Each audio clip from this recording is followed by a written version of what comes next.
¿Qué tal, Luis? ¿Cómo está? Muy buenos días. Muy buenos días y muy agradecido por esta oportunidad para poder conversar con los televidentes y también con los trabajadores de la construcción sobre la Jornada Nacional de Lucha que vamos a hacer el próximo jueves 7 de abril.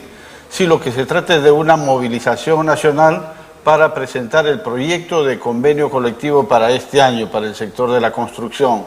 Y es una solamente movilización porque los trabajadores que están desocupados participan libremente y los que están en obra participan en horas de la tarde porque ellos empiezan a laborar desde las 7 de la mañana hasta la 1 de la tarde y de ahí salen a participar en la movilización. Perfecto. ¿Eso va a ser cuándo exactamente? El jueves 7 de abril, aquí en Lima, la movilización empieza desde las 3 de la tarde. ¿Dónde? Y en la Plaza 2 de Mayo va a ser la concentración desde las 2 de la tarde.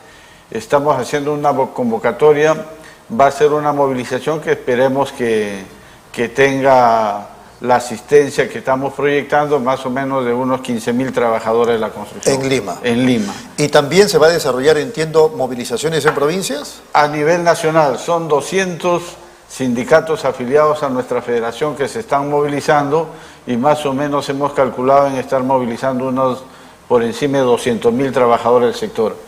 Porque no solamente estamos demandando el aumento de los salarios correspondientes a este año y con mucha más razón por la inflación y la pérdida adquisitiva del valor de los salarios, sino que también estamos expresando otras demandas, ¿no? Como por ejemplo, debe seguirse reactivando el sector de la construcción para generar empleo y poder enfrentar este problema económico que se está agravando. ¿La reactivación en qué porcentaje está en lo global más o menos ya, digamos, abierto? Bueno, miren, las últimas cifras son las que tenemos, las de finales del año pasado, que hubo un crecimiento importante. Claro, empezaron bien. Claro, un crecimiento muy importante y este año también sigue la construcción en esa dinámica, pero todos sabemos que se están avecinando problemas económicos, financieros. No solamente vamos a decir por los problemas internos del país, sino también exógenos, claro. Problemas exógenos que lamentablemente todavía no se encuentran las medidas adecuadas para poder amortiguar. Uno era el tema mismo de la pandemia, pero ahora tenemos ahí una guerra entre Rusia y Ucrania. Sí, la guerra lamentablemente está afectando, vamos a decir, el valor de los combustibles, del petróleo y el gas, y asimismo los alimentos, ¿no? Porque claro, Rusia eso está haciendo retroceder las inversiones respecto de construcción, supongo. Por el momento todavía están caminando, pero sin embargo las obras, cuando empiecen a terminarse las obras y no haya nuevos proyectos, ahí se va a sentir, vamos a decir, este caos, ¿no? Y sin embargo ustedes están pidiendo un aumento de remuneraciones. ¿Cuál es el sustento de ese aumento? Claro, el sustento tiene que ver con la pérdida adquisitiva de los salarios. En los últimos meses estamos viendo que hay una inflación. Esperamos que no se convierta en una inflación galopante, pero sin embargo los artículos de primera necesidad para la alimentación de las familias están todos los días encareciéndose, todos están subiendo de precio. Ahora, esto de la inflación también es un problema en diversas partes del mundo. Hace cuestión de días nomás hablaban también de un preocupante porcentaje inflacionario en Alemania, hace 2 días en Estados Unidos, o sea, está, digamos, moviéndose la economía, lamentablemente, con el tema de la inflación a causa justamente de estas cosas como la pandemia, la guerra, etcétera, etcétera. Mire, cuando se dio el fenómeno de la pandemia, todos éramos conscientes que esto iba a traer consecuencias y consecuencias económicas. Se ha agravado con la guerra, con este conflicto. El problema es aquí en el Perú que eso todavía no lo quieren entender los políticos y asimismo el Poder Ejecutivo. Los políticos, digo, porque siguen intransigentes y siguen teniendo como primer punto de su agenda, vamos a decir, la vacancia, la destitución del presidente y no dejan gobernar. Y el Ejecutivo también porque no toma medidas concretas, ¿no? Porque todavía sigue cometiendo algunos errores en la designación de funcionarios, pero además no toma medidas audaces como ya lo ha hecho Argentina, Chile, para enfrentar este problema alimenticio que puede tener cada país, ¿no? El caso del transporte de carga pesada, que me dicen que está desde noviembre. ahora ya estamos en el 5.º día de paralizaciones en distintas partes de las carreteras de nuestro país y claro, está pretendiéndose apagar algunos incendios, pero yo conversaba con algunos de los dirigentes transportistas y decían que nos rebajen el impuesto al rodaje o el impuesto selectivo al consumo. O sea, sí frente a las vicisitudes exógenas sí se pueden hacer cosas. Se pueden tomar medidas, ¿no? Por ejemplo, el Fondo de Estabilización ya entiendo que han ingresado algunos combustibles de bajo octanaje, pero no es suficiente. Creemos que el gobierno tiene que tomar medidas como inclusive, no sé si de manera transitoria, inclusive el impuesto selectivo al consumo que afecta mucho a los combustibles podría rebajarse, ¿no? Y otras medidas que lamentablemente fueron impulsadas hacia el Congreso, la reforma tributaria hubiera sido muy oportuno porque el país necesita recaudar más fondos, pero que no se dio, ¿no? ¿Qué medidas, por ejemplo, en el caso, ya le entendí, el tema de las remuneraciones y todo eso, perfecto, pero qué medidas o alternativas se puede dar al gobierno para que preste atención, digamos, a ese poder adquisitivo empobrecido de los sectores de trabajadores en construcción? Miren, nosotros desde el punto de vista de los trabajadores creemos que lo más inmediato es no solamente hablar de un aumento a la remuneración mínima vital, sino que tiene que haber un aumento general de sueldos y salarios y pensiones, ¿no? Eso es para empezar. La ministra de Trabajo dijo que iba a subir a 1.050 la remuneración. Sí, se ha anunciado eso y la verdad que ahí lo que nosotros desde la representación de los trabajadores podríamos decirle que está bien el aumento, pero es insuficiente, porque no refleja siquiera la pérdida de valor adquisitivo de la remuneración mínima, es decir, el acumulado de la inflación desde marzo del año 2018, que fue el último aumento, hasta febrero de este año, que está por encima del 15%.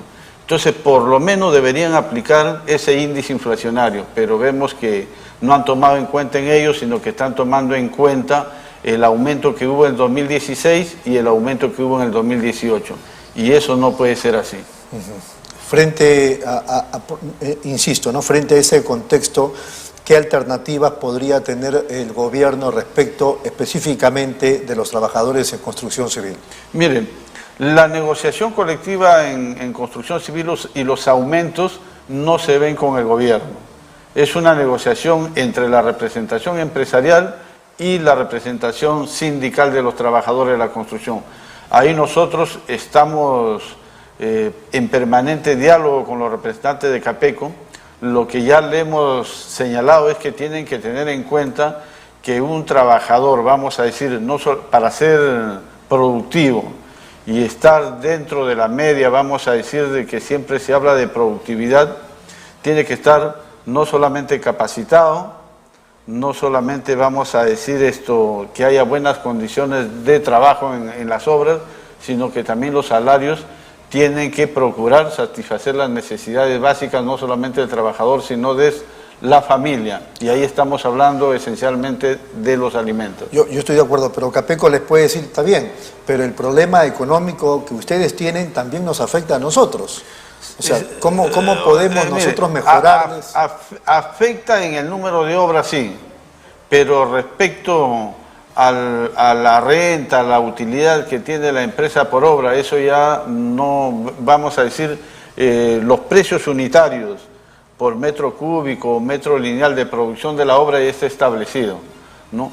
Por eso es que nosotros acompañamos en esta movilización del 7 de abril, no solamente pedimos atención a la negociación colectiva, sino también de la mano estamos pidiendo que se reactive el sector de la construcción, es decir, que se mantenga el porcentaje de, vamos a decir, del presupuesto nacional en inversión pública.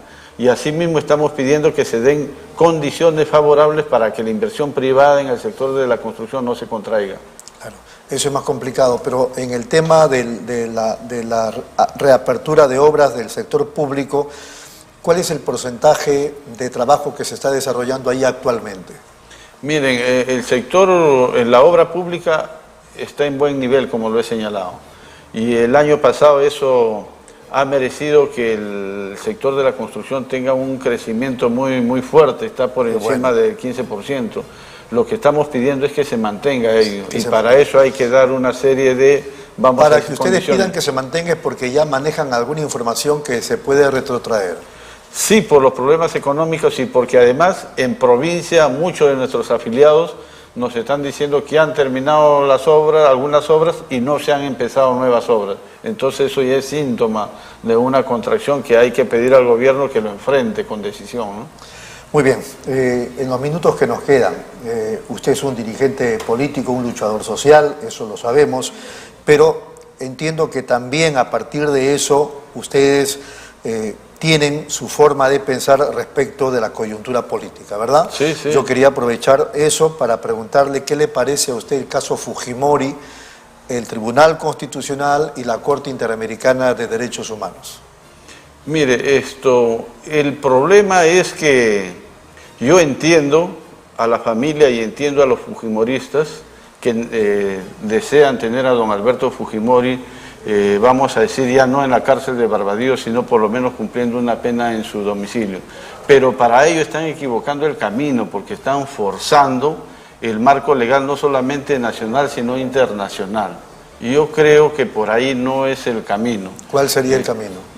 El camino primero es que tiene que conversar para tomar alguna medida extraordinaria que no solamente vaya dirigida a la condición carcelaria de don Alberto Fujimori, sino para todos los presos que están en cárceles, enfermos, son mayores de edad y están pasando situaciones difíciles. Por eso me incomodó cuando ayer Hernando Guerra García en el Congreso dice: lo hago responsable al gobierno si es que algo le pasa a Fujimori. A él y los demás. Lo demás es una situación apremiante, ¿no? ¿Por qué? Porque si ellos siguen forzando la vía que han hecho a través del Tribunal Constitucional están mal, porque la propia Corte Interamericana señaló que don Alberto Fujimori ha cometido crímenes de lesa humanidad y además de ello está obligado a cumplir ciertas condiciones que no las ha cumplido, como pagar la reparación civil y todo y otras cosas, ¿no? Ahora, hay un tema adicional y anecdótico, si se quiere. Cuando PPK indulta a Fujimori, digamos, la movida política de Keiko Fujimori lo hace retornar a su padre a prisión. Así es, ¿no? Y ella está echando la culpa que debe reconocer a otros. En verdad, vamos a decir, todos sabemos que el indulto tuvo un mal inicio, hubo unos negociados políticos, pero sin embargo se dio. Pero ella fue la causante porque tenía una mayoría absoluta en el Congreso y ella removió todo eso y trajo las consecuencias que ahora se están viviendo. ¿Qué le parece el caso de la censura a Hernando Condori, el ministro de Salud? Bueno, es un ministro que estaba muy cuestionado desde su designación y que más bien ha demorado mucho porque esto ya había sido... Se hizo uno el Congreso, ¿no? Se hizo uno el Congreso, entonces... No, en verdad el señor era insostenible, ¿no? Su situación en el Ministerio de Salud. Muy bien.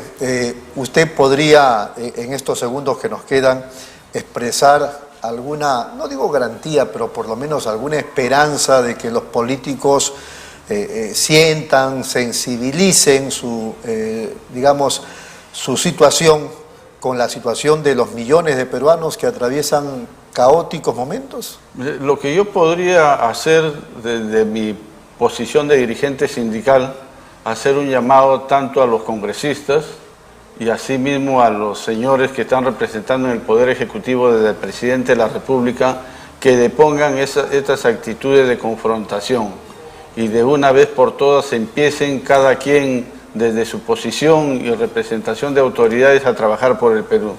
Millones de peruanos estamos pasando situaciones muy difíciles, sobre todo por estos aumentos diarios de los artículos de primera necesidad. Se avecinan grandes confrontaciones sociales y hay que evitar todo ello, ¿no? Ahora, también es notable que en estos contextos de dificultades hay quienes aprovechan la situación para fastidiar más en estos temas. Así es, definitivamente hay gente que se usa pues en la izquierda, vamos a decir, agudizan las contradicciones, ¿no? Sí, Y del caos sacan provecho. Exacto. Llevan agua para su molino, como Así se suele es. decir. Así es. Ojalá que eso cambie. Ha sido muy amable, Luis, muy Muchas gentil. gracias. Muchas gracias a usted y éxitos.